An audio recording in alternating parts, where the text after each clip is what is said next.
Na-resolve na yung kanina sa committee, yung tungkol sa committee amendments. Okay. So, we want to go all the way with the reforms. Diba? So, either nagbago o hindi nagbago.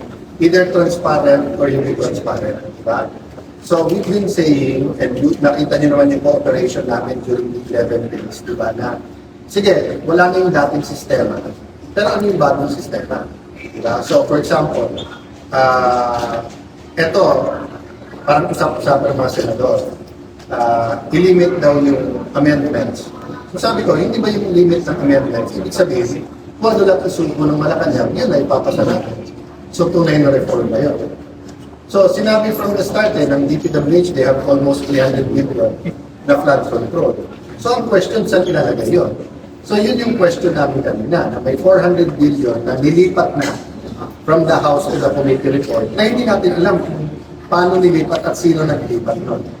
Pero ngayon, ang pag-uusapan natin is 40 billion, 100 billion, less than that. So, nagpre-prepare lang yung minority for the buy-down.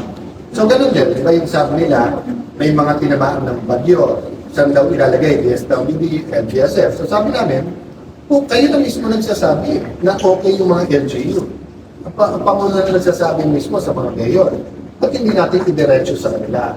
So, kaya biglang nag-stop at nag-usap. Kasi nga, the reality is, there will always be someone who will lobby. There will always be someone who will make the decision.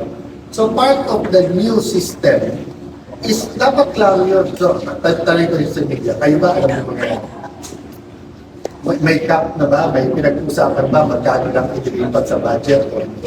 But these are still behind closed doors. So if we're going to do it in the session hall in the BICAM, kailangan klaro lahat ng rules. Diba? So yun lang naman yun. So ang napag-usapan lang naman, let's finish today yung amendments instead of yes or no, i-consider na lang ng committee, may clean copy tomorrow.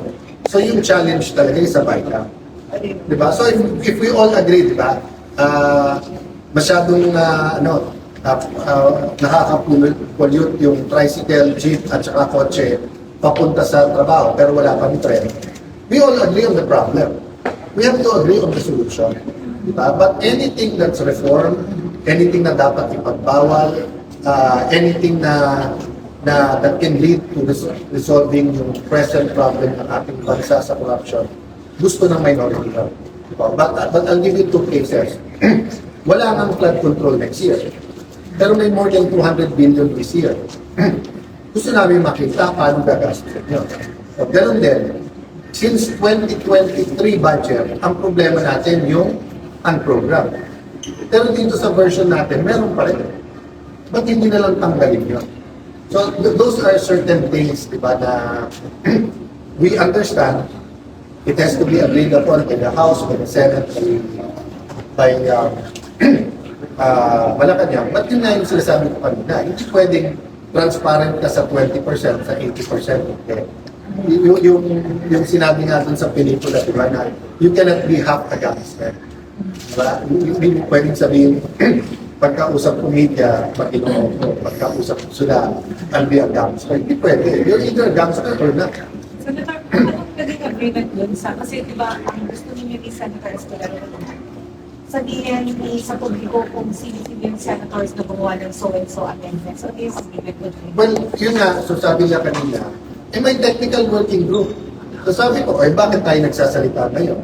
Sana nagmuna lang tayo ng technical working group ng Friday ng gabi, tapos i-submit. Diba? At kahit may technical working group, hindi naman tao yun. May tao pa rin na nag-submit. So we agreed na lang sa kanila na ipapublish nila yung transcript. So mga staff namin, tinitingnan din yung transcript. So magkakaalaman po kung sino-sino yung mga senators na nagpag-align, kung Well, dapat. Wala naman kaming doubt, maganda yan. Di ba? But yung question kasi nung, for example ngayon, di ba? Pag nag-propose ka ngayon ng flood control, as if corruption ang gusto mo.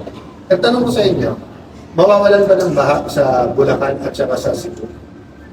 So, ang problema natin hindi pa propose yung sistema kung paano ma-propose iyon.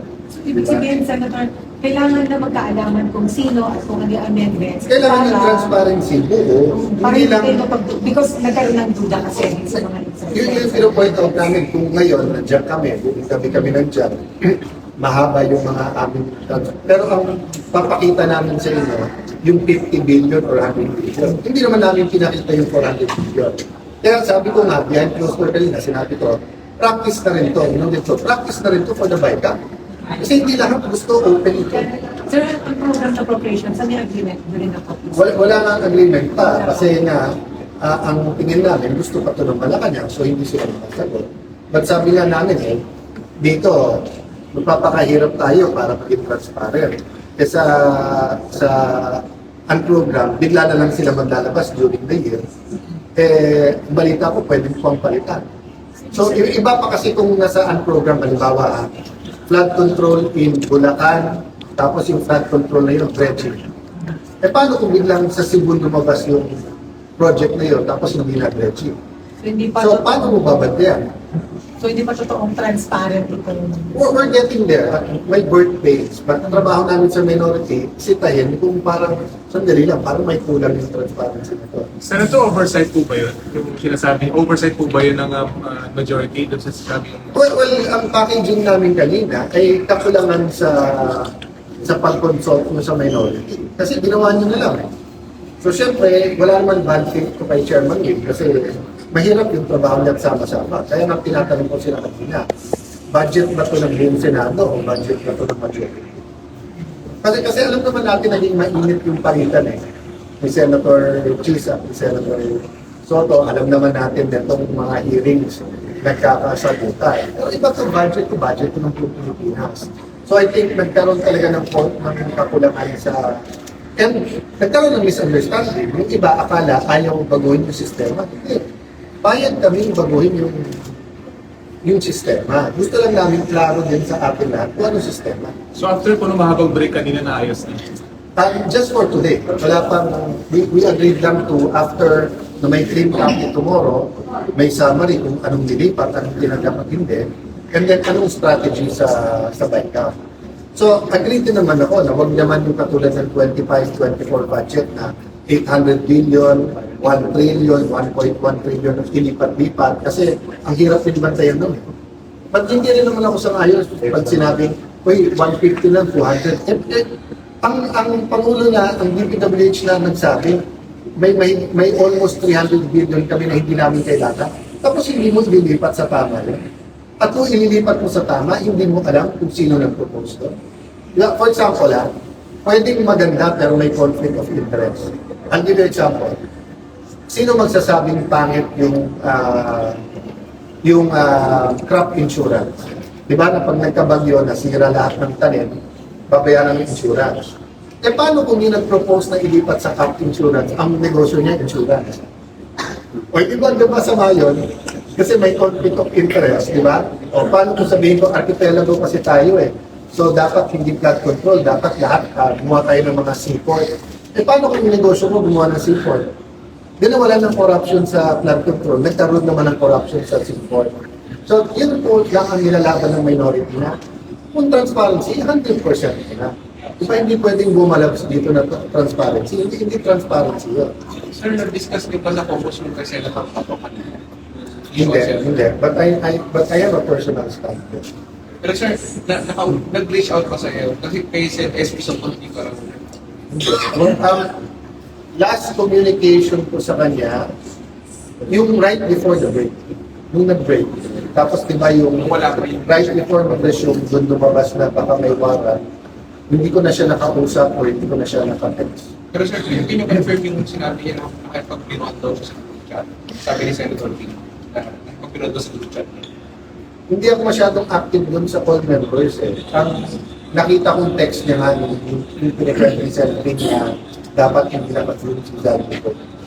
Yun ang nakita ko. Kung may meron siya after that, hindi ko nakakita. But I'll make it simple Kung may lumabas na warrant arrest against a senator, dapat niya harapin. Kung may kaaway siya, whether nagsiselos na asawa, whether negosyante na naka-negosyo niya na nakahiwalay siya, whether media na nagkasagutan, dapat harapin niya, dapat pumasok siya. Di ba? Anong exception doon? Of course, kung may sakit. Okay. But this is a different case. This is a case where the Senate itself, the leadership, kami lahat, minority majorities, should stand up for a senator and ask, is he getting the legal protection that every Filipino should do? Ang hinihingi lang ni Senator Bato katiyakan na kung may warrant of arrest, makakapunta muna siya sa Philippine court.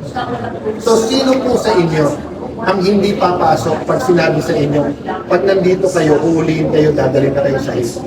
Sino sa inyo dito pag sinabing, boss, kung may papatay sa inyo, kung ba, may humahabol sa inyo, napatayan, sinabi, pag nasa Senate ka, walang gwardiya dito o walang makikialam. Di ba? Yung personal safety at liberty ng bawat isa, nasa Constitution yun eh. So iba yun. So pag sinabi, halimbawa, si Senator X, may warrant of arrest, hindi pumapasok, ay sabay-sabay tayong lahat. Hindi dapat harapin mo kasi Philippine court yun eh. Kung may asawa na hinahabol ka kasi may ginawa kang masama, ay harapin mo. May security naman dito, may bodyguard ka, pero pumasok ka, huwag ka magtago. Pero yung nangyayari ngayon na baka meron, baka wala na ICC, tapos ang sabi ng DOJ, pwedeng voluntary siya. Gano? So, sino sa inyo dito? Kung tingin nyo, bigla kayong arrested, bigla na lang kayo dadating sa nandito kayo sa Senate ngayon. Ang nagkulang hindi sa Senator Bato. I'm not saying tama ginagawa niya. Kasi nasabi ko, tayo, yung Philippine government at Senado, nagkukulang. So hindi ko kayo agree na magtago na lang siya kung ayaw niyang sumurrender? That's his call, that's not my call. I'm just saying, I always put myself in the other person's shoes before I said kung tama na. So kung may papatay sa akin, and hinarap ko yun, in many administrations, may death threat. Sir, parang sinabi ni Senate, sir, pag dito, pagtatanggol ka namin. Di ba?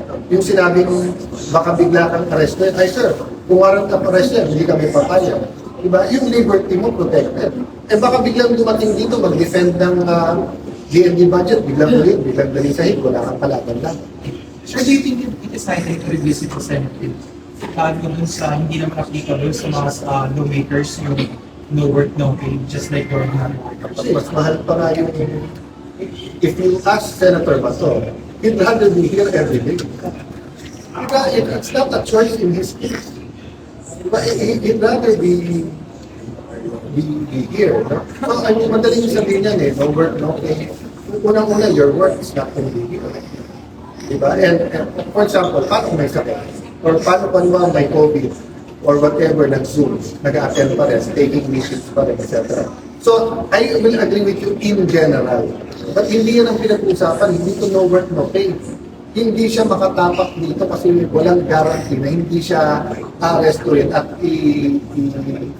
i-deport sa Hague na walang say ang Philippine court. Wala akong problema kung sasabihin ng gobyerno. Hindi. Pag hinuli yan, pwede siya pumunta korte. Kami mismo sa minority, at least ako, hangunin ko siya, pumasok ka. Responsibility nila. Ang call po ba ng minority for the Senate President to give a categorical statement on this issue? No, that's my personal opinion. That the leadership of the Senate should always protect the rights of every single Filipino.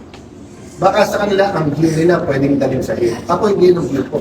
But never ko view na, abogado ako So never ko pwedeng maging view na inutil ang Philippine courts.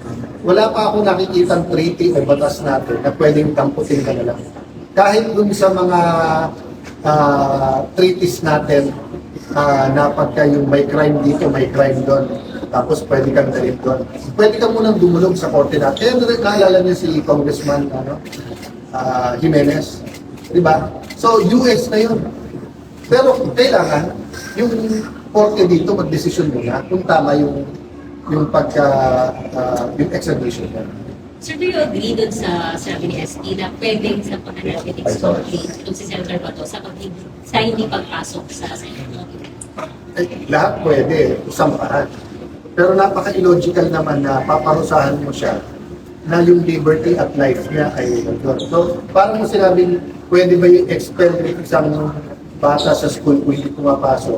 Eh kung sinabi ng principal, yung bata na yan may papatay, hindi ko siya mapoprotekta. Ikaw magulang, papayagan mo siya kung pumasok doon. Tapos itra-threaten nila, expel, nasa records niya, na-expel siya. Eh ikaw nagsabing hindi mo mapoprotekta mo. Pero sir, So napaka-illogical na mag-prosper yung ethics case. Yung mag-file pwede. Lahat naman ng klaseng yung pagpa-file pwede. Ang question, may ground ba? Eh ano nga yung ground? May threat siya against his liberty. pero sir, under Senate rules, meron bang sanction yung ganito katagal na absence ng isang Senate? Ano kasi ito extraordinary, kasi wala naman tayong ibang case na may ganyan. Diba, kahit sabihin mo ng personal threat, hinahabol ka ng meron kang utang, hinahabol ka, papatayin ka, may nakaaway ka, papatayin ka, o kaya court. Diba, so for example, when Senator De Lima, diba, nag-usap lang, kailan lalabas, yung naalala ko nun yung mga progression groups pa ng EGMA nandun sa House. May usapan, di ba? Pero kumarap sila. Kasi nga, that was a Philippine court. Pero sir, under Senate rules, meron bang certain parang provision or line na nagsasabi na may parusa sa senator na hindi makakapasok within a period of time? Sige. I don't know if Senator si Senator Tingnon, di ba nung kinasuhan siya ng kay Senator Vega? O sabi din niya, walang hustisya sa ng mangyayari habang sila nandiyan. So, nag-appear siya ng kay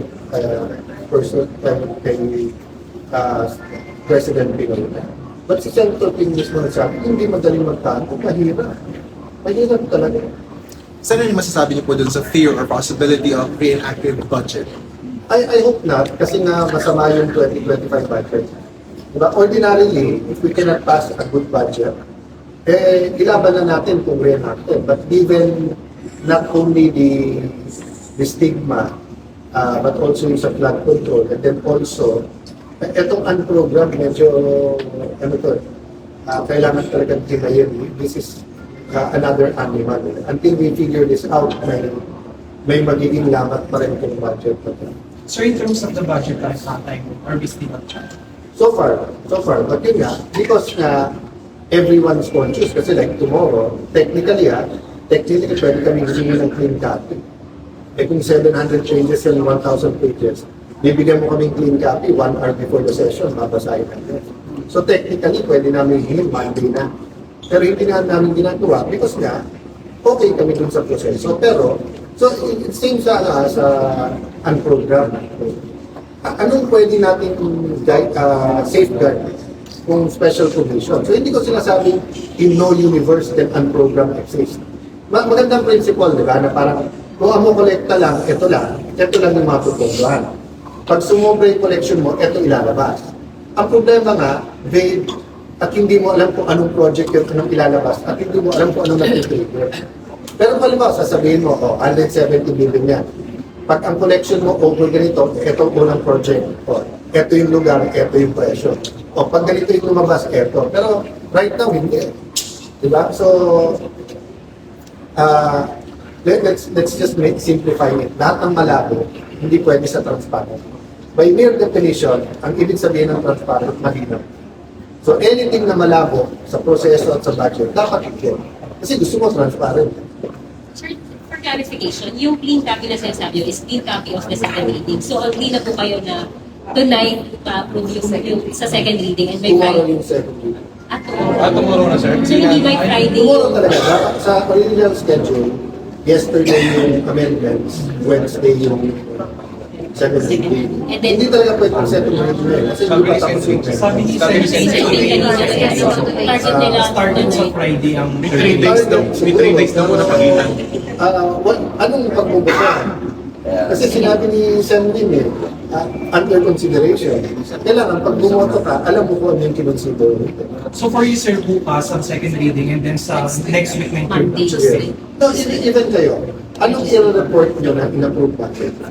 So yung Diba? So, dati, because nga hindi ganun ka-transparent, i-report ko lang na on second reading.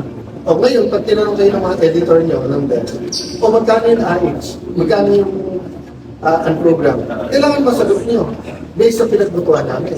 Wala pa yun. Pero pumayag na kami sa tomorrow, yung pinaka-clean kami, summary lang.